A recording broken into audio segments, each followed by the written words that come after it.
Hello everyone, welcome back. My name's dustinkreis, and I'm satisfying an itch right now. I got home from work today and I felt like making a video. And I didn't really know what I was going to make it on because I'm still playing Xenoblade. I tried to set it up for a little bit, and then I just got terrified that in setting it aside and playing another game, I was going to lose my spot and have to redo 60 hours, which I've now passed the 70-hour mark, and I've only now found the Machina village, the hidden Machina village, and I'm sort of tooling around there. So I don't know where that is in relation to the game being over, but 70 hours in, and I probably will top 100 hours on this beast. So that being said, don't really have any new game discussions to talk about. And I really feel like, for some reason, I feel like my content is lacking because Xenoblade is just taking up so much of my time. So what we're going to do today is we're going to do another classic game discussion where I talk about a game that I've already completed. And this is a big one, guys. It's one of my, if I were to make a top 10 RPGs of all time, it would definitely make the list. It is a wonderful, wonderful tale. And if you haven't experienced this game yet, there is a slew of ways to do it, and I'll show you all the different versions. But it is one of the best tales that have ever been spun in video gamedom. It's a very simple tale of good versus evil and love, and that tale is Lunar. And this isn't my first experience with Lunar, but I'm going to do these in sort of order, chronologically, so you can see. I mean, it is one of the great stories in RPGs, and the great thing about it is that there's been so many different versions of Lunar, and each version kind of spins the tale a little bit differently. So it's like an old oral tradition, an old oral tale. You know, when every time it was passed on to the next generation, the main thrust of the story is still the same, but the details are slightly different. And it's cool to play each version of the game and just to see what the similarities and the differences are. And while I can't talk too much about the Sega CD version, because I've only played this a little bit just to make sure it works on my emulator fine, because I don't have a Sega CD yet. I do plan on buying one, but I just haven't got around to it. So I haven't really seen how the main story differs from a later version that I was introduced with. So, but anyway, it started off on the Sega CD, and in a lot of ways, I think this might be one of the best reasons to own a Sega CD. Because the great thing about, here's the bad thing about the Sega CD. The bad thing is that it was a great technology, and whereas, like, the PC Engine and the TurboGrafx, they really used that CD technology the way I would personally want them to, which is, the same basic style of games, just with better graphics and better music. Sega CD went the FMV route, and a lot of the games are full motion video games and not that great. But there are some great gems on there, like Sonic CD, the Lunar games, and a slew of RPGs like Vey, and Popful Mail that Working Designs put out. And this, of course, is a Working Designs game. But yeah, definitely one of the great stories. And it's a very simple tale. It starts off with Alex and Luna, who Luna is Alex's adoptive sister. So there is a little bit of a weirdness with that, because especially here in America, that kind of thing is a little bit taboo, because during the journey they do fall in love, or I guess Alex realizes that he is in love with Luna, and that can be a little icky for some people, but I really quite enjoyed it, the story.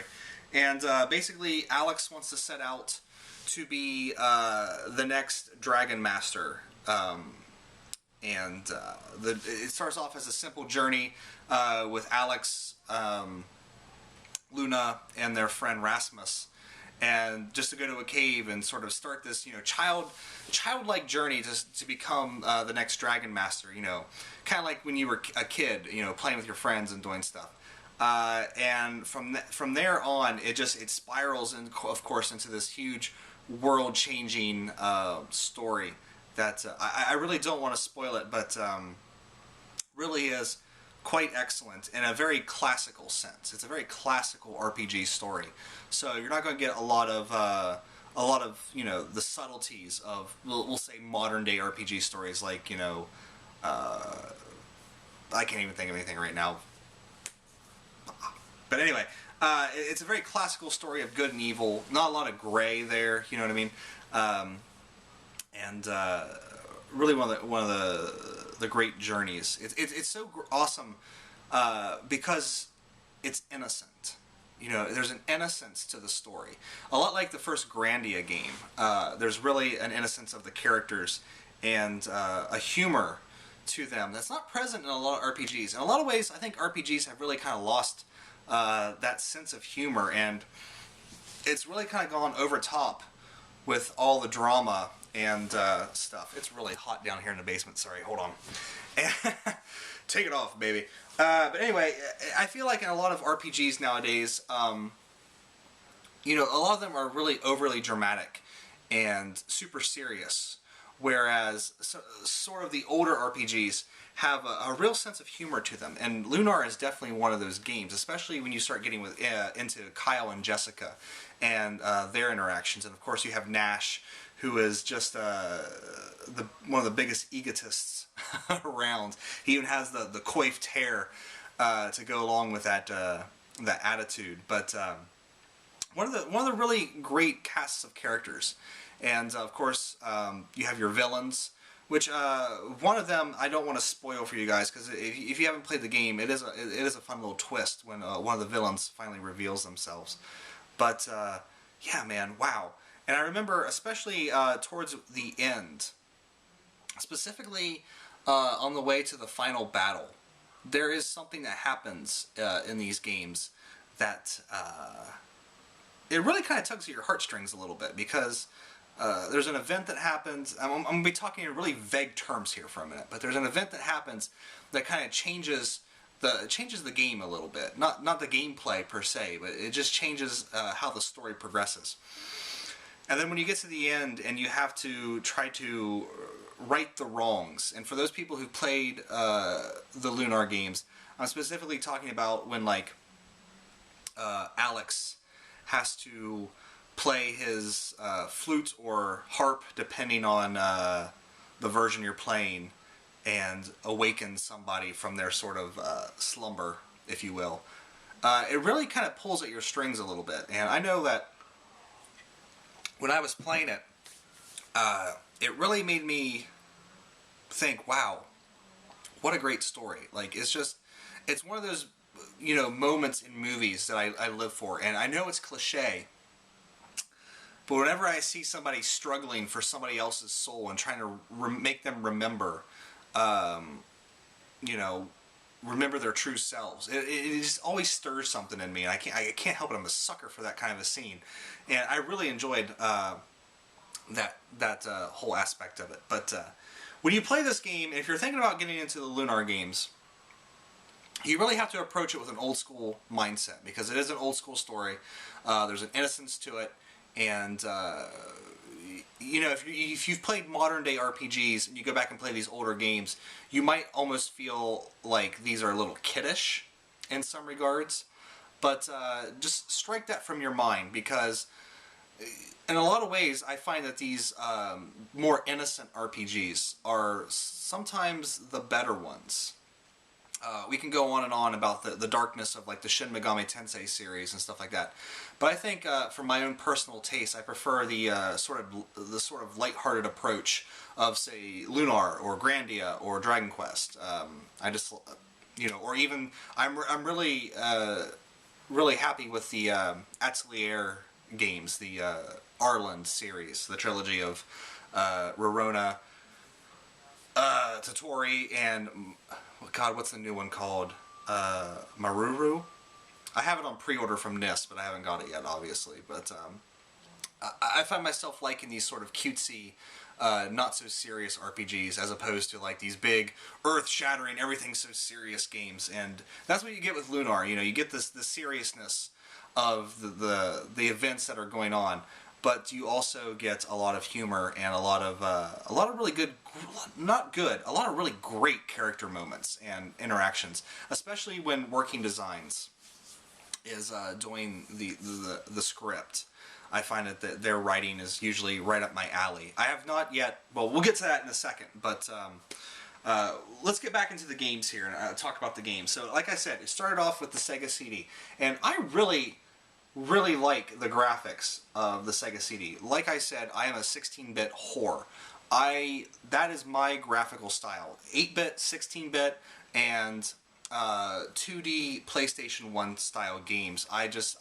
I go head over heels for those. And so going back and playing this very old school Sega CD version, you really have to put your mindset of when this was put out, because a lot of you kids out there, and I'm making a generalization, I know, but it seems like a lot of people these days are very graphics conscious, and when a game is not so graphically powerful, it immediately gets dismissed. And Lunar is not one of those games you can do this to, except for one version, and we'll get to that in a minute. But I definitely enjoyed playing this old school version, and this really kind of showed off the power of the Sega CD, because you had these wonderful little animated sequences, and of course when you look at them now, they're barely animated. It's like a static picture, and then just the mouth moves, and it had full dialogue, spoken dialogue during the scenes. So it was really, something quite special.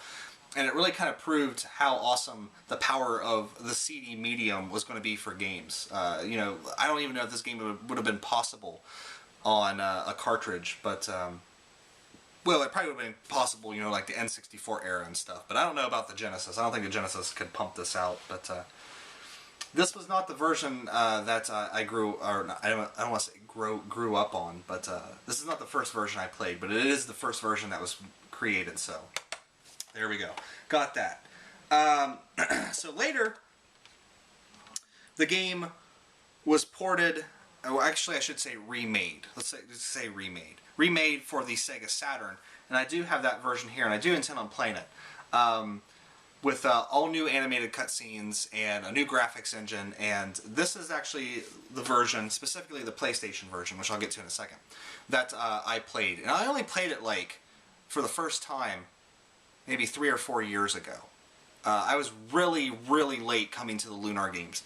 But I'm telling you guys, if you play this game in any of its various forms, it's going to drill its way into your heart, and you're going to have a hard time getting it out of there. It's just such a classic, charming RPG that it just worms its way into your heart. But anyway, like I said, this is the version that I played, and the graphics, I find that this was my bread and butter. I was like, oh man, these graphics are so great, because like I said, I love that 16-bit era, and even though these are on the 32-bit systems, it really has that classical sense. But I'm going to go ahead and put this one down. I just wanted to show that I have the original Saturn Japanese version. But like I said, bam, the PlayStation version. This is what I grew up on, so to speak. It was only 4 years ago. But, man, what a story. And they added some things to the story, so the story is a little bit different from the Sega CD version. Every version of the story is a little bit different. But, wow. I love the graphics. The music is phenomenal. The music is probably one of the best parts of the game, and the overworld theme in this game is just, as soon as I hear it, it's like a call to adventure to me. The that song, pardon my horrible singing, but whenever I hear that, I think it's called The Boy with Wings or something like that. I can't remember the actual name, but it's just such a great, fantastic piece of music. And the vocal songs, when they have, I can't remember her name either, but there's a girl that sings Luna's part in these games, and just hearing her sing, like, she has a really great voice, and I don't know if she's ever done anything beyond being the voice of Luna, because she's also the voice of Luna singing wise in the PSP version. She came back to redo voice work, but she definitely has a great voice and great, great game. Just a fantastic game. Like I said, the graphics very 16-bit based, although it's a little upscaled since it's on the PlayStation. Gameplay wise, I haven't even talked about the gameplay yet. Very, very classical RPG. Think Dragon Warrior, and you basically have it. There's no real customization with the characters. They progress on a linear path, leveling wise. Every new town you go to, you buy a new weapon and armor for them. It's very old school. So some people might not like that. Another thing about the gameplay, this game is hard as fuck.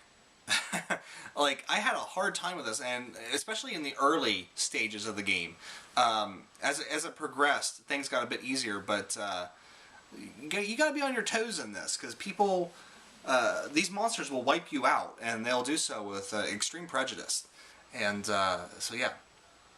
But like I said, guys, this one will set you back a bit. I think like I only have the game itself and then the manual and the CD soundtrack. I don't have the nice outer box that came with it. But for a complete copy, this can run you about maybe $80, 60 to $80. So not the most economical way to play the game. But once you start getting into Lunar, you'll want to have each version of the game just to see the differences and the similarities. So one thing I want to point out, on the back cover there, you get a little, well, you don't really get T and A action, but you get a little A action there. I'm not going to tell you who that is, because it'll spoil things, but when I got this out of the package, because I ordered it off of Amazon or eBay, and I looked on the back of it, I was like, there's an ass there. Alright. That's a way to sell a game. But, well, I guess, they have the bromides in there, so I haven't talked about the bromides yet. We'll get to that in a little bit, but definitely a fantastic game and a fantastic way to play it on the old PlayStation 1. And then they did something a little crazy with Lunar. They ported it to the Game Boy Advance. And if you think about it, you're like, why would they do that? Because they have the game running on a clearly a superior system, power-wise. Why would they choose to port it to the Game Boy Advance? And would that even be good? And I'm here to tell you, I've only played about 7 hours of it before I got distracted by something else. It is really good. And that is Lunar Legend on the Game Boy Advance. And, like I said, they changed things around. In this version, you meet Nash in the first town. He's in your hometown, waxing poetic, instead of finding him later. So they changed the story around a little bit. But the main thrust, from what I've read, is still very similar. All the gameplay aspects are basically the same. Instead of being able to wander around on the world map like you could in the PlayStation 1 version, it's one of those things where you pick destinations and go there. So that's a little bit different. But one thing about this game that blows my mind is the animations in this. Like, they did a phenomenal job of animating these little sprite characters. And if the camera was better and the lighting was better, I'll try to show you there. It's probably going to get blurry, but I don't know if you can see down there. But the characters have this nice, like, chibi, chunky quality to them. But the animations on them are just so fantastic, and it's a lot of fun to watch Nash, like, comb his hair in this, because it's just pretty ridiculous. But everything that was in the PlayStation version is in this, minus the voice acting, obviously. But yeah, I really want to play this to completion, because I just want to see how everything sort of is more cutesy in this, in a way. But there you go. And probably, guys, the easiest way for you to get this game, and I would implore you that if you are going to pick up this game, go to Xseed's website and buy it from them directly, so they get all the money from this. And that is Silver Star Harmony on the PSP. And I've heard stories, I haven't got around to playing this yet. All things told, I haven't got around to playing this yet. But I've heard that the load times are a little bad on this. I don't know if installing it on the PSP helps that or not. But just looking at the graphics, it is phenomenal. It's still the 2D awesomeness that you come to know and love from Lunar. As far as the storyline goes, I hear there is some subtle differences to the other versions. Of course, every version is a little bit different. But I'm looking forward to playing this, but at the same time, I keep holding off on it because I don't want the Lunar magic to end. You know, like I said, I still have to play the Game Boy Advance version. I still got to play the Sega CD version to completion, the Saturn version to completion, and this version. And I keep dragging my feet on all of them because it's kind of like the way I thought about the Star Wars prequels when they came out. Like when the first one came out, I was like, oh man, 2 more movies to go, you know? And then Attack of the Clones came out, and I was like, wow, there's only going to be 1 more movie. And then Revenge of the Sith came out, and I was like, that's it. They're done. So every time I beat a Lunar game, I'm excited and I love it. But at the same time, I'm like, oh crap, I only have a few more new experiences with this game before it's over. So I really drag my feet on playing these other versions of Lunar because I just don't want that magic to end. So I've really been dragging my feet on playing this. But if you guys order this from Xseed, I think the limited premium editions, I guess, not limited, but the premium editions are still available. And I would highly suggest you get it because it comes with a CD soundtrack. And it also comes with the bromide cards. And the bromide cards, I have a package of them open here. Where do the other ones go? I'll find them later. The bromide cards, you collect these in-game. And some of them are very innocent, like this one right here of Luna. And then some of them are a little bit more scandalous, like that one of Luna. Or specifically Jessica. Let me get... Well, here we go. Here's Mia. Very innocent. And then... Actually, let's go with that one. Very scandalous. So, you know, it's kind of funny, but in a way it's also kind of like, wow, these guys are kind of, you know, perverts a little bit. Which leads to a very... If you play... Lunar 1 and you collect these bromides and you're like, oh man, that's kind of scandalous. And then you get to Eternal Blue and they do a wonderful joke on the bromides because you're so used to collecting sexy pictures of the girls.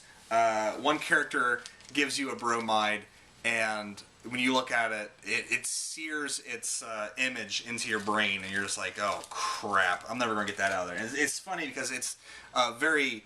large and nasty looking guy. And it's just like, oh crap. So they kind of play a little joke on you in the second game because you're so used to collecting, you know, sexy pictures of, you know, these anime characters, and once you get that, it's seared into your brain. But anyway, yes. So those are the different versions of Lunar out there, and any way you can get it is great. It's a fantastic game. The music in all of the versions, you know, depending on the system's ability to pump out the sounds, are great. And they're great for each system. The gameplay is top-notch, old-school RPGs. I hear that the PSP version is a bit easier. So, you know, a lot of you newbies might want to go with that if you haven't played like an old-school RPG before. But the old school games are pretty tough. It's a lengthy quest, about 40 hours, so you know it's about average. And yeah, guys, I really don't know what else to say about Lunar other than you just have to experience it to sort of understand why people are so passionate about this game. And really, in a lot of ways, it is one of the RPGs out there that people are just when they play it, they just become super passionate about. You know, Final Fantasy has its fanboys. Dragon Quest has its fanboys. But it's really hard. I'm really hard pressed to say an unkind word about Lunar. It's just that great of a game. And all you gotta do is talk to somebody who's played it, and they'll say, "Dude, just do it. Just if you're thinking about buying it, just buy it. Any way you can get it on any system. unless you don't know Japanese, and I wouldn't recommend picking up the Saturn version off the bat. But yeah,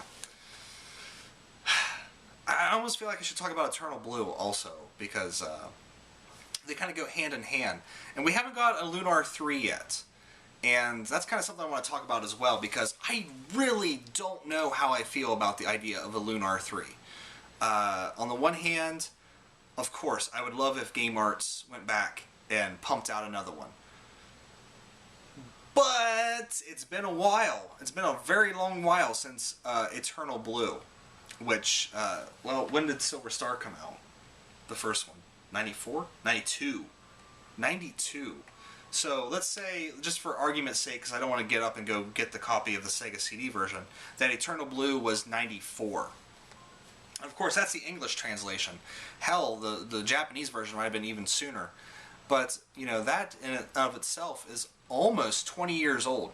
So I don't really know if I want a new Lunar 3, because I just feel like they'd mess it up. You know, we had Lunar Dragon Song, or Genesis, depending on what region you live in. And I haven't played it. I have it over there, but I hear it's almost abysmal. So, you know, I kind of want it because I want to go back to this world and these, you know, these characters and this mythos. But on the other hand, I'm so scared that it won't live up to my expectations. But I guess we'll see. You know, there's kind of been a renewed interest in Lunar since the PSP version came out. So hopefully Game Arts starts looking into the series again. I would really love a Eternal Blue port on the Vita. Yeah, that'd be awesome. I don't have a Vita yet, but that would make me consider buying a Vita. But yeah, guys, let me know what you think of Lunar. I know a lot of people out there are really passionate about it, but you know, when I was looking around for a classic game to do a discussion on, and I kept coming back to Lunar, and it's one of those experiences that, you know, see, I played the game when I was 25 or 26, and it made me feel like a kid again. Like, just that sense of excitement and wonder and awe that you used to get from playing these RPGs. It really made me feel like a kid again. And you can't say that about a lot of games nowadays. You really can't. That it takes you back to your childhood. So I really enjoyed my time with it. I think all of you out there who watch this channel, either you've played it or you're thinking about playing it. If you're thinking about playing it, just do it, because it really is a fantastic old school experience. So I'm going to go ahead and end this video here. I thank you all for watching. Let's see. I don't know. I'm hoping my next video is going to be my final discussion on Xenoblade, which, if I do a final discussion on Xenoblade, I'm just going to talk about the story. So it's going to be a very kind of spoilerific episode, because that's the one thing that I haven't talked about yet. Because I usually don't like talking about stories, because I want you to experience it for the first time, but there's some cool things that happen in this story that I feel like talking about. But then again, I might not do it. I don't know. I feel like Xenoblade has kind of taken over the channel a little bit, but yeah. So let me know what you think, guys. What are your thoughts on Lunar? Do we need another one? You know, I'm still weighing the scales, but I guess we'll see. So like I said, thank you guys for watching. Take care. I'll see you next time.